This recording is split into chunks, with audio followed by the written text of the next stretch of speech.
Hello everyone, आज मैं निकल पड़ी हूँ एक बहुत ख़ास यात्रा पर जो कि है उज्जैन के लिए, जहाँ मुझे पहली बार महाकाल के दर्शन करने का सौभाग्य मिलेगा। सबसे पहले तो मेरी फ़्लाइट है बागडोगरा से दिल्ली और फिर दिल्ली से इंदौर, और इस जर्नी का हर पल मेरे लिए बहुत ख़ास होने वाला है। और अब मैं इंदौर पहुंच चुकी हूं और एक होटल में हमारी बुकिंग पहले से ही थी, और वहां चेकिंग करने के बाद आज का दिन थोड़ा सा ही बचा हुआ है हमारे लिए, 1-2 घंटे और रात हो चुकी है काफ़ी, क्योंकि आधी रात को मुझे निकलना है उज्जैन की ओर महाकाल बाबा की आरती में शामिल होने के लिए, जो कि सुबह 4 बजे आरंभ होती है, जिसे कि आप लोग जानते भी होंगे, भस्म आरती। इट्स लाइक कि रात के अंधेरे में जब सारी दुनिया सो रही होती है, उस वक्त महाकाल के दरबार की और एकदम रौनक भरी होती है। दिल में एक अजीब सी श्रद्धा और ऊर्जा महसूस करते हुए मैं पहुंच गई, और मैंने बहुत अच्छे से भस्म आरती देखा।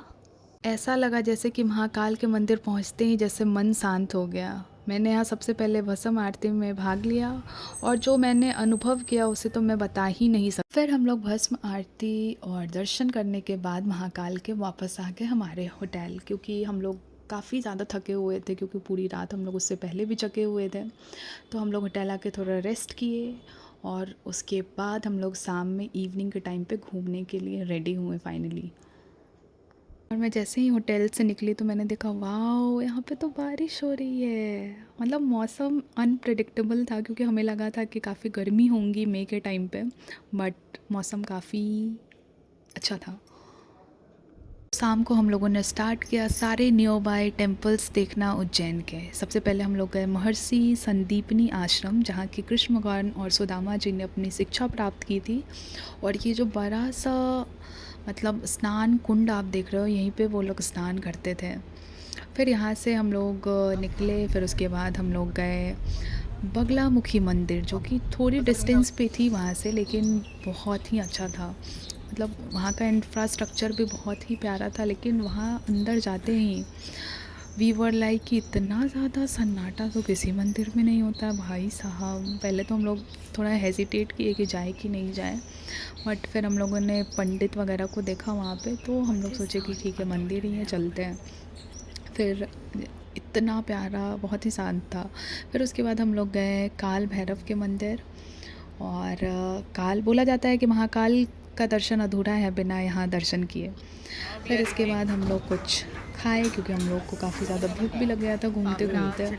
फिर हम लोगों ने काफ़ी चीज़ें खाई। फिर उसके बाद वी डिसाइडेड कि यहाँ से अब कहाँ जाया जाए। तो फिर पापा ने बताया कि यहाँ पे एक शक्ति पीठ भी है माता हरसिद्धि का। और फिर नियर बाई ड्राइवर्स वगैरह से पता चला कि रात के 8 बजे वहाँ पे, मतलब 8 बजे से पहले वहाँ पे आरती होती है।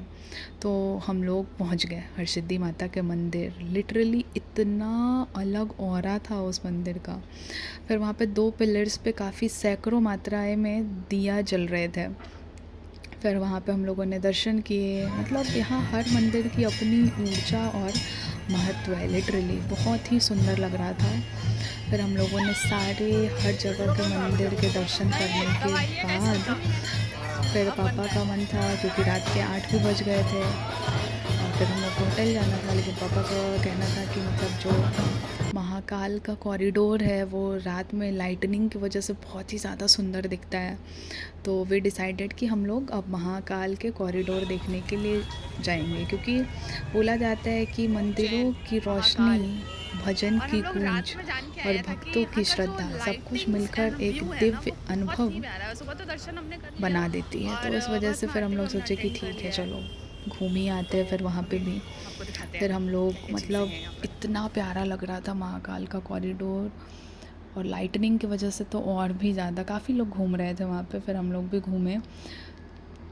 ओवरऑल महाकाल दर्शन और Ujjain visit for me it's totally memorable, जो मैं कभी नहीं भूलूँगी लाइफ टाइम। और तब तक के लिए जय गणेश जी, बाय बाय।